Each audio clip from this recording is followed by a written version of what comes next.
जनता के अन्डे जेल गए मजाले गोली खाम गाला काले व्यवस्था दिए पनि दिनु पर्यो नि त जनतालाई मान्ने यो कालो टोपी लाएर हुँदैन यहाँ जनतालाई मान्ने अधिकार दिने सरकार कुन हो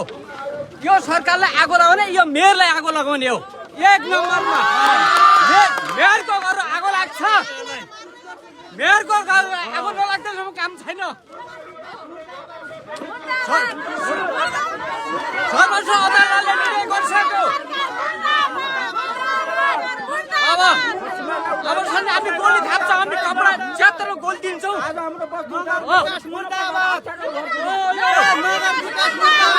अहिले भन्दा पनि गर्नु सकिन्छ आशी हत्तावटा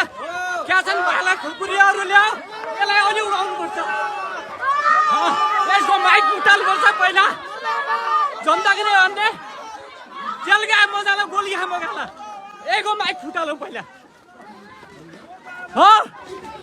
माइक फुटालौँ एको पहिला क्या ग्यारेन्टी नअध्यक्षसम्म मान्छे तपाईहरु 27 फुटमा जग्गा जमिन खाली गरेर जानु होला किनभने तपाईहरुलाई सर्वोच्च अदालतको अन्तरिम आदेश क्रिकेट मैदानमा लागू नहुने कुरा जानकारी गराउँछौँ तपाईं एउटा पानीको बोतल सम्पूर्ण बस्तीवासी आज तिम्रो भाइ तिम्रो भाइ मेरो 14 लाख ऋण तिर्देऊ घर आलेको म पुरा घरै छोडिदिन्छु एउटा पेट झाँगाएर पनि फाल्न सकिन्छ के यहाँ मान्छेको स्थिति कस्तो छ हाम्रा छोराछोरीलाई कहाँ लाग्ने हामीलाई बजारमा कोठाइदिए हैनन् 5-6 जना हुने मान्छेलाई हामीलाई कस्तो दुःख छ के हामीलाई कोठाए मेरो 4 जना हुँदाखेरि बजारमा कोठा दिनन् दुईटा पढ्ने बेला मात्रै कोठा दिन्छन् अरे पढ्ने विद्यार्थीलाई मात्रै कोठा दिएपछि हामी कहाँ जाने के सन्ध्या छुट्टी हामीलाई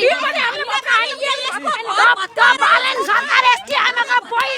त भिखारी रन्डीको छ र हामीलाई भोट दिएर ओकेले गरेको हामीलाई भोट दिएर त जितेर ठुलो बनेको जनता चाहियो भने सरकारको के काम के पहिला जनता हुन पर्यो पछि सरकार हुन पर्यो के मैले भन्दिए पनि मेरो त घरको मलाई क्षतिपूर्ति चाहियो म समूहको किस्ता तिर्ने कि कोठा भाडा बस्ने कि भत्ता बढाउने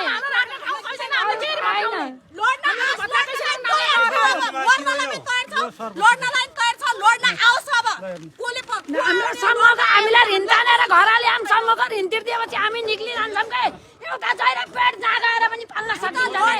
हामी एउटा पेट पाल्न सक्दैनौँ